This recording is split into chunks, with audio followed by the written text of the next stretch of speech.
like nostalgic movie review. Nerdy. Married man. All right, and we are a go. Hello, everybody. Hello, everyone. Welcome back to New Nostalgic Movie Reviews. I'm David. And I'm Steven. And today we are looking at Top Gun Maverick. Woo-woo. This movie is a 2022 movie, PG-13, and it's 2 hours and 10 minutes. The cast for this movie, obviously, is starring Tom Cruise. Then we have Jennifer Connelly, Miles Teller, Val Kilmer, Bashir Salahuddin, John Hamm, and that's mainly the main ones. I'll keep it with that. Glenn Powell, I'll say him as well. Yeah. And I guess the synopsis for this movie is, after 30 years, Maverick is still pushing the envelope as a top naval aviator, but must confront ghosts of his past when he leads a Top Gun's elite graduates on a mission that demands the ultimate sacrifice from those chosen to fly it. Yes. This is how to do a legacy sequel. Some of the most amazing practical effects ever. Tom Cruise is a madman. He's going down in history as one of my all-time top probably 3 stunt artists ever. Like, god damn, this guy does the most insane stunts. And the things that they did for this movie with training, almost all the actors actually trained to fly some sort of jet or be in jets. Like, a lot of the shots are actual jet footage. Maybe not going Mach 9 or Mach 10, but still, it's kind of like the Need for Speed movie. All those were practical effects, but just slower speed. So that was probably the same here. Yeah, I'd say, Tom Cruise continues to push the limits of cinema. And I mean, being, he's like 60 or 61, he's around there. Yeah. And he keeps going, and it is amazing. This movie, definitely a pleasant surprise and way better than I expected. I went in kind of thinking, it's going to be a fun time, but This blew me out of my seat. It was so great. Speaking of some of the practical effects, Miles Teller actually said that of the 6 new actors, like the 6 new main actors that were in the actual squad for the mission, 3 of them were throwing up daily inside of these jets. They never got used to the inertia and stuff. Sounds like a fun time. I really enjoy the aspect of the practical effects in this, and the way they integrated, I guess, CG effects in it as well, because, most everything was practical, but then they would swap out certain real jets for CG models like the Dark Star, and even the Gen 5 fighters. Those were all CG, but they looked so real and so good that I didn't even notice until, I saw a special feature. Yeah, seriously. This film was dedicated to the original director, Tony Scott, of the original film. He actually died by suicide, but he had been developing a version of the sequel before his death.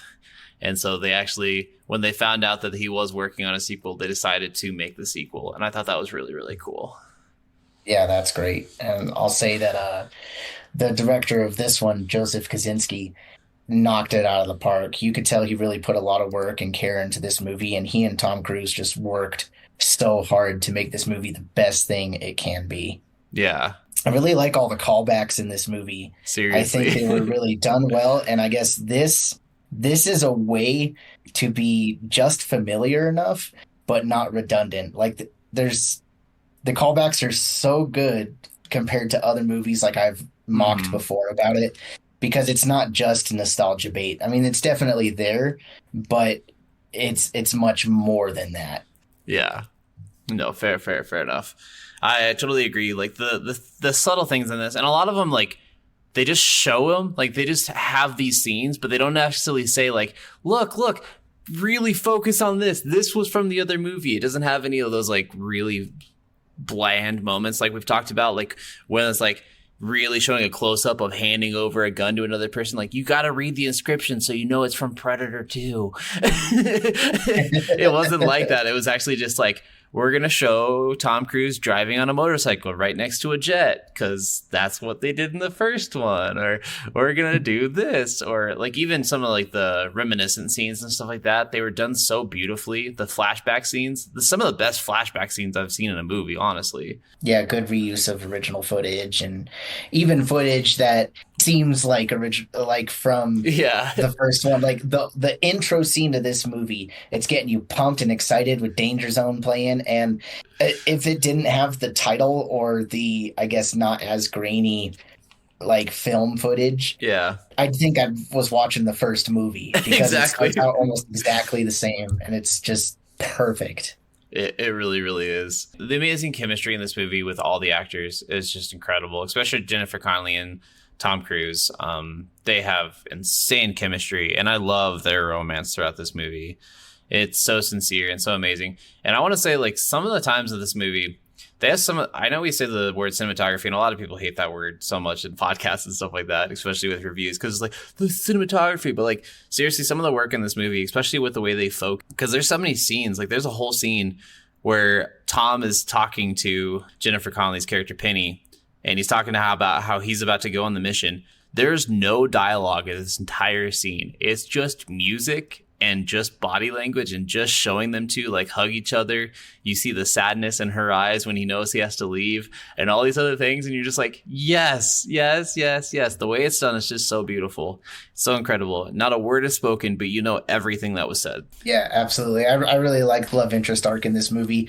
And I think for Jennifer Connelly's character just being mentioned in the original movie, and this movie has such a shorter amount of time dedicated to the love arc there compared to the original. And this one does it so much better. It really does. The original is like, though it's classic and good, it's kind of cringy sometimes, or it kind of yeah, draws on too long. And even though I do really like that love aspect of this movie, I do think some of it was not needed. Like, you can probably take whole chunks of those scenes out of this movie and it wouldn't change the movie.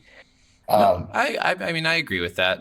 There's certain like random scenes in there, like you probably didn't need to have them on a boat. Like the whole boat scene probably could have just been taken out and stuff like that, because it didn't add anything. There was no really big dialogue there besides the joke of, wait, you're in the Navy and you've never really been on a boat? You don't know how to sail? And he's like, but I fly off of the boats. I don't actually sail the boat. Yeah.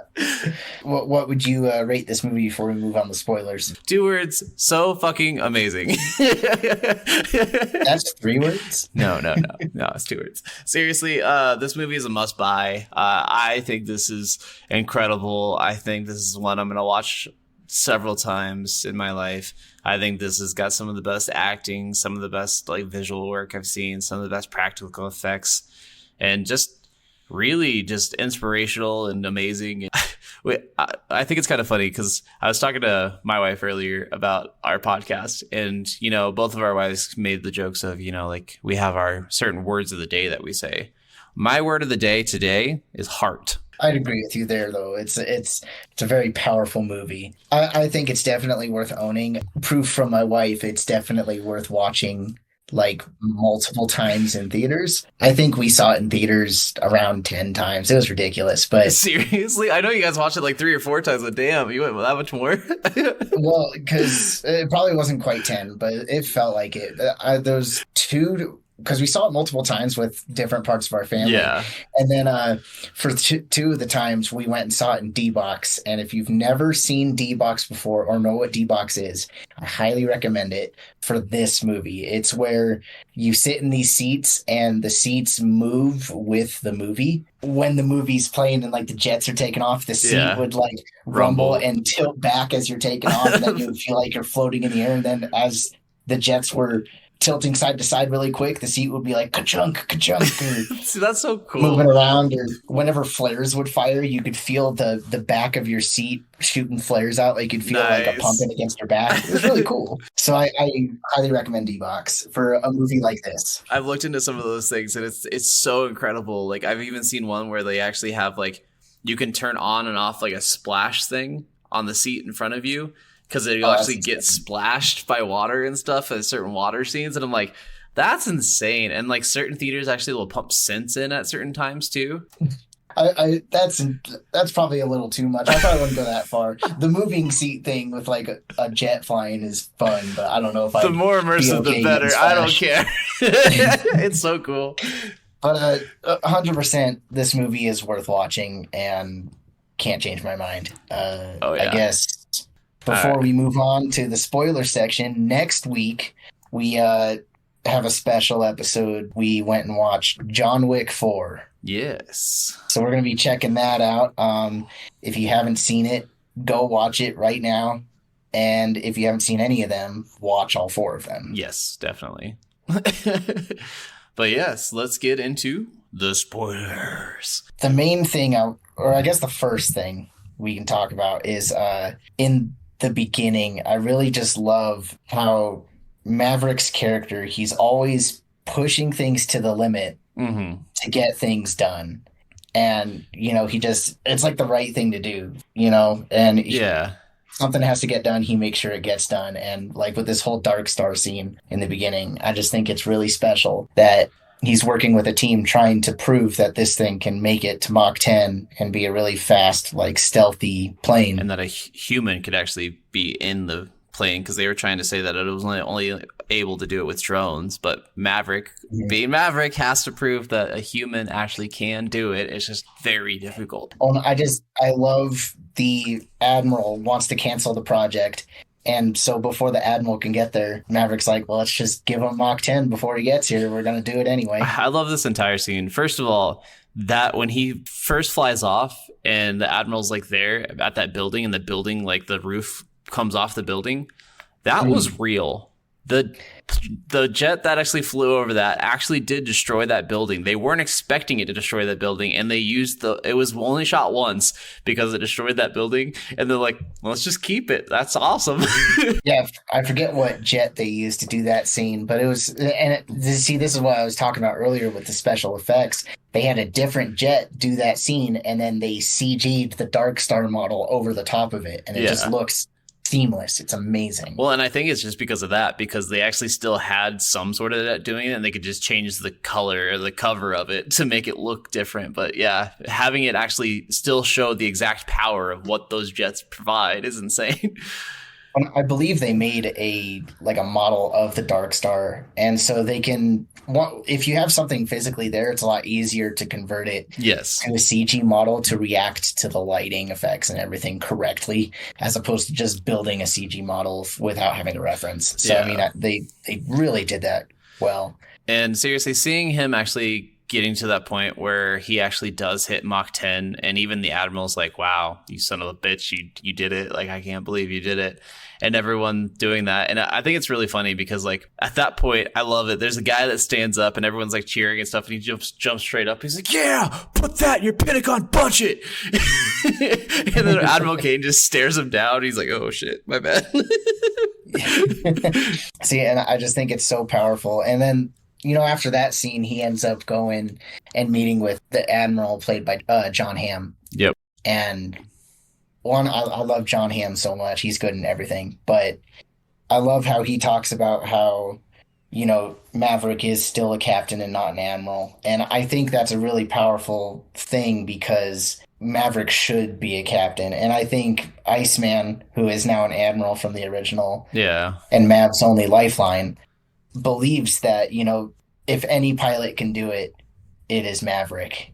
He's the one that is needed right now. So they purposely keep him a captain. I think it's because he's not, he can't be an admiral. I think it's also just he never wanted to go anything further. He always wanted to fly. He didn't ever want to command. And so and he loves being hands-on and getting things exactly done. So I think it's not even necessarily that he couldn't do it. It's that he never wanted to pursue anything more. And he's always in so much trouble that he can never really get promoted because of all the shenanigans that he does pull. And he's always never getting fired or court-martialed, probably just because he still succeeds at everything he does. Because it's like, all right, well, yeah, you just proved that you can go Mach 10. I guess we can't freaking fire you, and I guess we have to give you that budget now. God damn it. But now I don't want you near that program anymore. Go do Top Gun. Go. I believe if he did get promoted to admiral, he would do a fantastic job, but he knows that his talents would be better served as a captain. Exactly. And teaching these people and actually getting up in the sky and flying. Yeah. And seriously, it's really incredible, all the things that they do with that. And I even just love a lot of the ways they even talk to him and talk about that. Like, I even say, like, the line delivery of the movie title is one of the best I've seen in a movie. Like, where the first admiral's like, right as I was about to ground your ass once and for all, it galls me to say, for some reasons only known to the God Almighty and your guardian angel, you've been called back to Top Gun. Okay. And then, of course, the Top Gun theme song plays right after that in the next scene. I love his character. Like, you can't remove people like him from the cockpit. Like, they are needed, because they talk about, again, in that scene, how they want to use AI to fly these jets. And I guess with people flying them, you need people, because they have their own discretion, their own intuition, like their own instincts. Like, you need people to use those things, and computers just can't do that to that level. Yeah. And then after that, we get him going to the bar that he used to always go to, which now Penny from the first movie owns. And I guess I really like this scene because it does so well at introducing all these characters that are going to be front and center of the movie. Like, they're showing, Glenn Powell's character and all the other pilots, and then they have Rooster walk in, and I gotta say, he knocked it out of the park. Oh, Miles Teller is one of the most underrated actors of all time. He is so incredible in everything that he does, but especially this. Like, I have never, like, so many times when we get characters, like we were even talking about that with Indiana Jones, how we didn't believe Shia LaBeouf a lot of times was Indy's kid. 100% just seeing Miles on screen, I'm like, that's Goose's kid. That's Goose. Like, god damn, like, you look identical to him almost. Like, you act the same ways that he does. You you play the piano the same way. You play the same song, Great Balls of Fire, for everybody when the power goes out a little bit. Like, it's incredible. Miles does such an amazing job. I love watching Rooster and Maverick's relationship grow throughout the movie, because they kind of have this family dynamic that is strained the whole time, and it's like they're trying to come back together. And I just love that. And I guess leading into all the other side characters, this is how you should do it in a movie. When you have a legacy sequel coming in, and of course they're going to introduce new side characters, and a lot of the time the side characters become front and center and kind of just push the main character out of their own movie. And I love this movie because Maverick is still the lead. Like, he's still not pushed into the background of his own movie, but also these side characters are front and center as well. There's no one's really getting left in the dust, at least for, there's like 4 main side characters. There's other side characters that are just kind of like, meh. But just like talking about that, like, you're perfectly right. Like, a lot of times in this movie, like, just the way they mesh in new and old characters is amazing. It's nothing feels forced. Like I said, this is how you do a legacy sequel. This is how this is the format. Whatever they did. Yeah, Maverick does a really good job balancing its characters together. But yeah, after we get all the stuff at the bar, we get the first time where Maverick is fully introduced to all the students, and we get that first tag dogfight match with all the students, which is so great. I love this scene so much because they do like the bet with the 200 push-ups, which is just crazy. Who does 200 push-ups? Come on, I felt really bad for Hondo in this scene for having to count to 200 at least 10 different times that day out loud and make sure all these kids did their push-ups. I don't feel bad for him at all. Even afterwards, I loved how, like, the Admiral's just like, what are you doing? Those maneuvers you did were freaking ridiculous. Why would you do that? He's like, these kids have been told they're the best their entire lives. They need to know there's room to improve. I mean, of course, the coolest thing about these movies are the flight scenes. And I love how, I'm going to sound like every, video game reviewer here, but it really feels like you're flying the jet.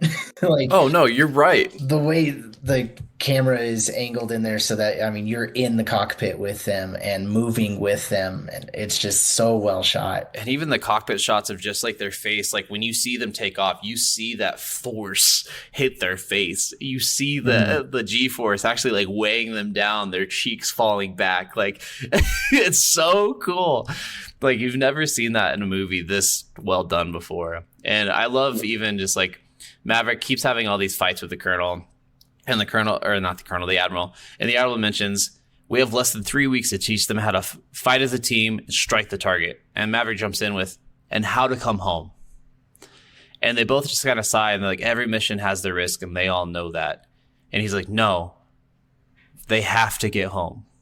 And it really shows his heart in this movie. Maverick always cares so much about everyone and everything. And even though he's kind of a cocky dick sometimes, he does it for all the right reasons, and he does it to push them in all the right ways. Well, I think from, his grief and like uncertainty and all like his regrets, he's spending a lot of this movie reflecting about his past, and then he's also looking towards the future. So I think that really drives home the point that he's trying to make there. Is he's trying to not have mistakes happen that happened in the past, like the death of Goose. He wants to have everyone survive and do the mission, and he knows a safe and efficient way to do it. Mm-hmm. Oh, we also have one of the things I loved is after all these like dogfight scenes, Maverick sits down with them and watches the footage with them and says, "This is where you messed up. Why did you fail here?" And they were giving some kind of reasons. Oh, he was going too slow, or oh, he was going. Give me a reason that their family would understand why your co-pilot is dead while your wingman is dead. Give me a reason their family would be acceptable of for why they died and you caused their death. And it was just like, It's so harsh, but it really just goes to show, like, this is serious. You have to think about everything you do. A possible decision, a slight decision you make can cause death. Well, I love the idea of, a team really becoming a team and working together. And like after he shows all that footage and they start growing as a team, of course they have, there's the instead of a shirtless volleyball scene, they have the the beach shirtless football scene. And I love it that they're like both sides of the team are playing offense and defense at the same time. But I love what he says to John Hamm's character when he comes. It's like what he's doing. He's like, well, you wanted a team. Here's your team. We're learning how to be a team. And I just said team like 1,000 times in a row, but it's such a powerful scene and it's fun. I mean, come on, that One Republic song is a banger. It's a great scene, and all the women especially love it because, all the shirtless dudes, and they're all good looking dudes. But one of the other scenes that we kind of skipped over a little bit, I wanted to go back to is the Iceman scene where Iceman calls Maverick in. This scene is so sad, and Val Kilmer really does an amazing job with this. And I love that he's got some sort of cancer or something, and it came back, and his wife told him that before he goes and sees him. And then he's communicating with typing on a computer, and just having him not speak for most of that scene and just typing stuff and then just giving the body language and the looks that he gives Maverick is so powerful and so crazy. And I'm like, damn, Val, like this is good acting. And then when he actually does stand up and he's like, kid needs Maverick. The Navy needs Maverick. I chose you. It's like, Well, he does so well that scene. I heard somewhere that in that scene, Val Kilmer was even having trouble speaking his lines there because he has that issue. I think it's throat cancer or something. Oh yeah. So like he spoke the lines as best as he could, but on top of that, they created like an AI voice for Val Kilmer. So most of those speaking lines are like an AI voice that they used with his voice. Oh, okay, that's really interesting. But that's such a powerful scene showing like their relationship together, but also giving Maverick the push that he needs. Yeah. And then we have moments with Maverick and Penny, and he like actually confesses to Penny why he pulled Brewster's papers because he pulled his papers to get him into the Naval Academy, which set his career back 4 years. And he did it because apparently his mom never wanted him to fly because of his dad dying, obviously, in the jet. And he said that he knew he would always resent me for it, but I didn't want him to resent her too. Mm-hmm. Also, again, showing his heart. It's so amazing that he's just like, I know that you would be mad that your mom didn't want you to fly, so I'm not even going to ever tell you that. I'm just going to be the one that stops you from flying. And now he's got that point where he's like, this is his life too. This is all he wants to do. I have to let him. I have to quit acting like I'm an overprotective father, and I have to show him how to survive in this world. And it's really incredible. I love all those scenes afterwards with that. And then, of course, the mission gets moved up a week earlier than they thought possible. And they start doing the 9G force climbs in their planes. Which, yeah, they even say like in their booklets that they're only supposed to go up to like 7.4. And so going to 9's even bending the metal of these frames of these planes because of how much force they're putting on it. And the whole explanation of how much G-force 9Gs is, where it's like, it feels like it's 2,000 pounds sitting on your chest, like an elephant standing on your chest. And I'm like, what the wow, that's insane. No, I love that this ending mission scene is just so good, and it has two of the best lines in the movie that get repeated multiple times. But there's the whole, don't think, just do, and then it's not the plane, it's the pilot. Yep. And it's just so powerful how towards the end they succeed in the mission, but then Maverick gets taken down, and then Rooster goes back to save him, and he gets taken down, so they have to escape together. And it's so cool going back, and they find the F-14 Tomcat to fly out of there and get home. And that's when that last line I mentioned appears, because the Gen 5 fighters come up behind the Tomcat, and Maverick's like, we're going to die. Like, this is ridiculous. And Rooster's, it's not the plane, it's the pilot. And being able to take down those Gen 5 fighters with an F-14 is ridiculous and awesome. I thought the F-14 was hilarious because the F-14 is what they flew in the first movie. And it's kind of funny that this, I forgot even what country they were invading or whatever, but they never say. Oh, yeah, they never did say, because they didn't want to have any conflict, because I remember in the first one, when they said a certain country, that country got mad. Them having just a random F-14 that's working and doesn't get destroyed in the bombing of the strip. I was like, that's the one like movie magic moment where I was like, okay. I thought it was amazing. It is amazing. So it's amazing. It's incredible in every way. But it's one of those things where it's like, that's a little bit of a plot thing that I'm just like, okay, I love this so much more than anything else, and you did this incredibly well. But it is kind of cheesy that there was just an F-14 there. Hey, like I said at the beginning of the episode, the director, he did so well making this movie feel like a genuine sequel to Top Gun. Oh, yeah. And it has that 80s cheese, and it has the awesome action really does. you want. Like, it has everything you need for another Top Gun movie. And that's what really surprised me. I never thought Top Gun would ever get a sequel, especially one as good as this. Seriously. I will say I love that scene where Rooster does come back to save Maverick, and we get the one Tom Cruise run scene per movie where he's running after Miles to go see where his parachute landed. And then he like runs over, and then he pushes him down. He's like, "What were you thinking?" And then Miles gets up. He's like, "You told me not to think." He's like, "Well, it's good to see you. It's good to see you too."